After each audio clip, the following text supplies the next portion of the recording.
Brian. Hi. Are you in a screen share? Oh, let me, why don't you hand it over to me?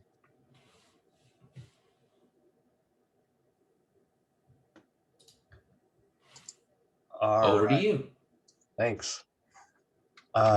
Okay. So, thanks for setting me up nicely with that explanation of IPFS that already kind of gets to, explain some of the things that I was going to explain. So today I'm going to talk about sharing links to public files in the web native file system. And I've actually written a forum post on this that's linked in the announcement for demo day. And you can come back here later and take a look and read through this and feel free to ask other questions or add your comments there. So Boris mentioned that all users have a web native file system, and that file system has a public and a private namespace. And basically what I'm going to be showing is how you can link to files that are in the public part of their file system. And there are three kinds of links that I'm going to talk about. There are public links, archival links, and links to older versions of the file. So public links always link to the latest version of the file. And these links are great if you have some piece of dynamic content, the underlying data may change, and you just kind of want a permanent link to a place on the internet where the file where whenever you go there you have the latest version of the file. And when users first sign into Fission, they get a couple of custom domain names. One of those domain names is their name, .files, .fission.name. And public links are built using this URL. So it would be, whatever their username is, .files, .fission, .name, /p. The P stands for pretty. This is kind of like a technique that we use for being able to give them a nice file path. And then the path to the actual file. The second type of link is an archival link, and archival links link permanently to one version of the file. So when you update a file, the content identifier for the user's entire file system gets updated. And this identifier is called a root SID. And you can use this root SID and the file path to get a permanent link to the content. So these links look like this, and you can see the root SID and the file path here. And then there are also links to older versions of the file. These are versioned links, and these use versions, which is part of web native. When you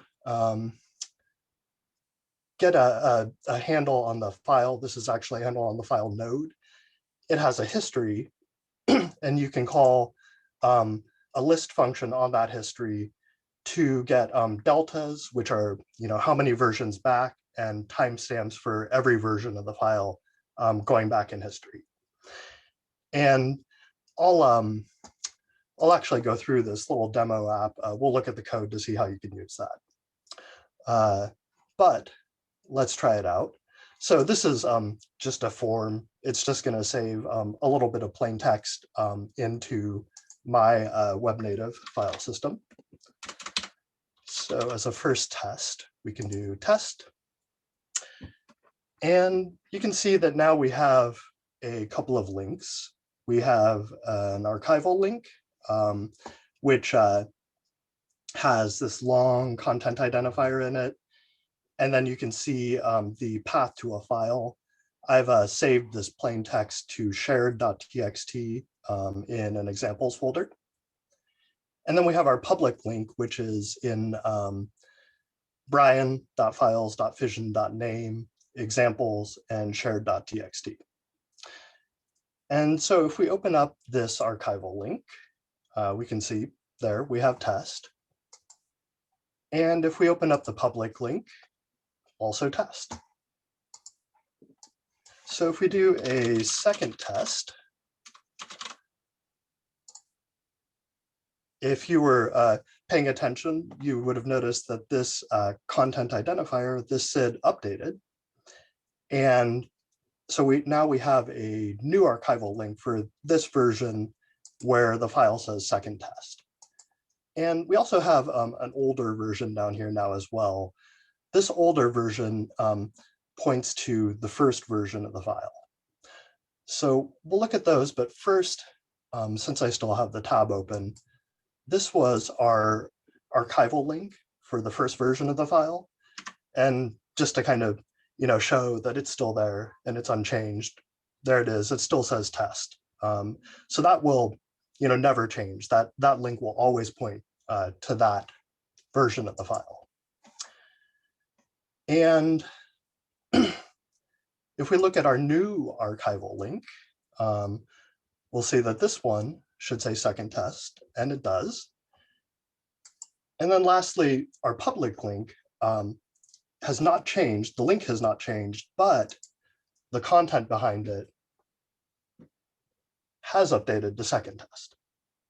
And so those are sort of the three varieties of links. I won't look through all of the files, but you can see that if we add a third test, we can get another older version. And so this bottom one here would be test, and this one would say second test, and each of these would say third test.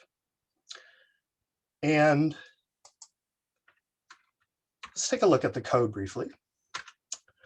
So this code and the demo are both listed in that forum post and in the demo day announcement, so you can go back and take a look at them later. This is a really, really simple app. We're just pulling in web native off of a script tag, and here is where in our JavaScript file is where we're working with web native. So we start off by setting up some permissions. We have permissions for the app directory, and in the file system, you can see that this public path is our public namespace, and we're requesting permission for the examples folder in that public namespace, which is where we put shared.txt. And we take those permissions and we initialize web native with them. Assuming, we'll assume the user has already signed in and talk about these cases where auth succeeded, they've just come back from the lobby, or continuation, they were already signed in from before. If they haven't signed in, the app shows a sign in button. So assuming they already have signed in, we get a handle on their file system, and we first take a look, well, do they even have an examples folder? If we're going to try to store this file there, we've got to make sure they have that directory. So if they don't have that, we make an examples folder for them and publish to get that out there. And then we check to see if they already have a shared.txt. They may have used the app before and already been making edits to it. And if they do have a shared.txt, we create that public link to show to the user in the app. And we do that by getting their username off of state and templating that into this URL. And this function just updates the UI. Then we get an archival link for the current version of the file. And the way that we get the root SID is on the file system we call .root.put, and that returns us a root SID for the current version of the file system. And we take that and template that into the URL. And in both cases, you can see here that I've just hard coded the name of this file because this demo is only going to do this one thing. And lastly, we want to get those older versions. So we get we pass the path to this fs.get, and that gets us the file node. And the file node has a history with a list function on it. And that list function, if you'll remember when we looked at the SDK, gives us a list of objects with these deltas and timestamps. And so we iterate over each item in that list. And for each item, we get the delta and we roll history back to get the older version of the file. And that version has a SID, which we use to build these older sort of version links. And when they go to save, it's largely the same. If they don't have a public link, then we set up the public link. We only have to do that once again because that's not going to change. We update the archival link for the current version of the file.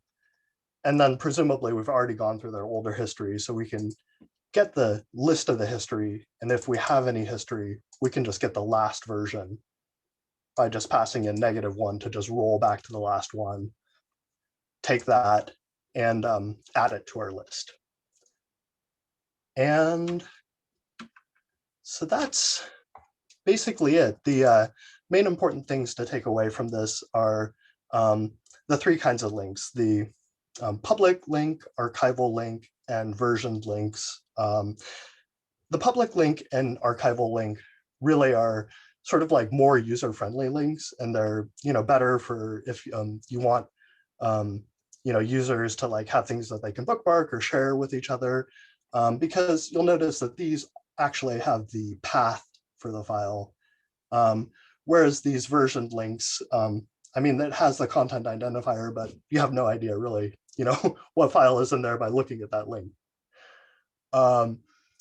And there are a couple of other types of links. There are a number of other types of links. And if you look in the forum post, Stephen and Philip from our team have mentioned a couple of other ones that you can take a look at. And if you dig around and explore, you'll probably find some more yourself. And the last thing that I'll mention is that this versioning thing, this versioning capability, we haven't seen many developers using it, but I'm sure some of you out there are imagining a lot of interesting things you could do with this. Just getting like links to older versions of a file is just one thing, but be excited to see what you can come up with for using this versioning capability. And that's all. Awesome. Thank you, Brian. Yeah, thank you.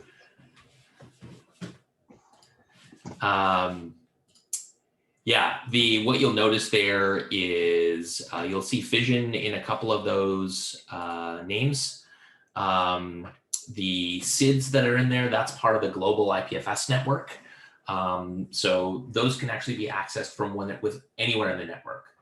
Fission makes sure that they stay online, but for instance, if you take those files and add them locally, then your computer will be serving them up as well. If you're wondering why there's a Yeti here, when you're creating apps on Fission and you don't explicitly give it a name, we auto-generate a name for you. We are always delightfully surprised at whatever comes up. So this is the Benevolent Senior Pink Yeti demo example that, of course, will become a meme of some kind. So this is really lovely. On our roadmap, so this is some capability. We've had this for a while. We fixed up some of our infrastructure and some of our SSL certificates. So you have these username.files.fission.name links. I think we can get rid of that files that's in there and make those slightly shorter. So really that username.fission.name is meant to be your home of your account that you can use to share files, you can put things at, you can publish them. The other way to get custom domain names on Fission is that you make an app. An app might sound scary to non-developers, but we're actually giving the capability to developers to create apps on your behalf in different ways, or doing features like app cloning, where you as a user could see an app that you like, clone it, you then become the owner of it, and you can choose what name and what custom domain name that you can pick for it.